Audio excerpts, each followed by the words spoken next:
Hello అండి. Welcome back to Telangana recipes and vlogs.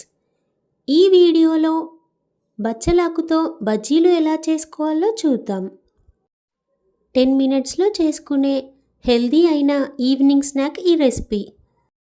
ముందుగా బచ్చలాకుల్ని తీసుకోవాలి. రెండు వైపులా నీట్గా వాష్ చేసుకోవాలి. అలా 3 to 4 టైమ్స్ వాష్ చేసుకున్న తర్వాత వాటర్ పోయేంత వరకు పక్కన పెట్టుకోవాలి. ఒక గిన్నెలో శనగపిండిని తీసుకోండి. నేను 2 కప్స్ శనగపిండి తీసుకున్నాను. మీరు తీసుకునే ఆకులకి సరిపడా పిండిని తీసుకోండి. పిండిలో టేస్ట్కి తగినంతగా కారం ఇంకా సాల్ట్ వేసుకోండి. నేను 1 table spoon salt, 1 table spoon కారం వేసుకున్నాను 2 కప్స్ శనగపిండికి. పిండిలో కారం ఇంకా సాల్ట్ కలిసిపోయేలా ఒకసారి మిక్స్ చేసుకోండి. మిక్స్ చేసుకున్న తర్వాత కొన్నిగా వాటర్ పోసుకుంటూ పిండిని కలుపుకోండి. పిండిని మరీ థిక్ పేస్ట్లా కాకుండా, లూజ్ కన్సిస్టెన్సీ లాగా కాకుండా ఆకుని డిప్ చేస్తే ఆకుకి పిండి పట్టుకునేలాగా కలుపుకోండి. పిండిలో ఉండలు లేకుండా వాటర్ కొన్నిగా యాడ్ చేసుకుంటూ కలుపుకోండి. ఇలా కలుపుకున్న తర్వాత బచ్చలాకుని ఇలా పిండిలో డిప్ చేయాలి. ఆకుకి రెండు వైపులా పిండి స్టిక్ అయ్యేంత కన్సిస్టెన్సీలో కలుపుకుంటే అప్పుడు బచ్చలాకు బజ్జీలు బాగా వస్తాయి.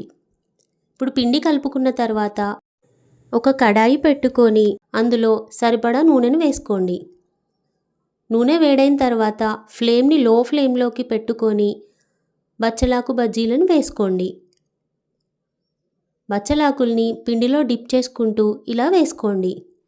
కడాయిలో ఎన్ని బజ్జీలు అయితే పడతాయో అన్నీ వేసుకున్న తర్వాత ఫ్లేమ్ని హై ఫ్లేమ్లోకి చేసుకోండి. ఇప్పుడు బజ్జీలని రెండు వైపులా కాలేంత వరకు ఫ్లిప్ చేసుకోండి. బజ్జీలు లైట్ గోల్డెన్ బ్రౌన్ కలర్ వచ్చిన తర్వాత తీసుకోండి. ఆకుకూరలు తినని చిన్నపిల్లలకి ఇలా ఆకుతో బజ్జీలు చేసి పెడితే ఈవినింగ్ స్నాక్స్ లాగా చాలా ఇష్టంగా తింటారు. 10 నిమిషాల్లో ఈజీగా చేసుకునే రెసిపీ ఇది.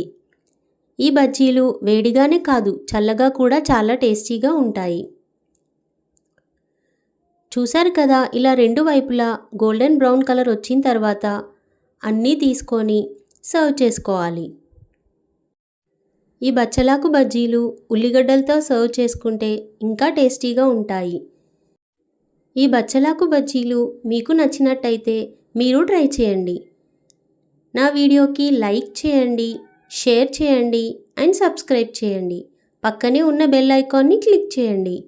Thank you for watching.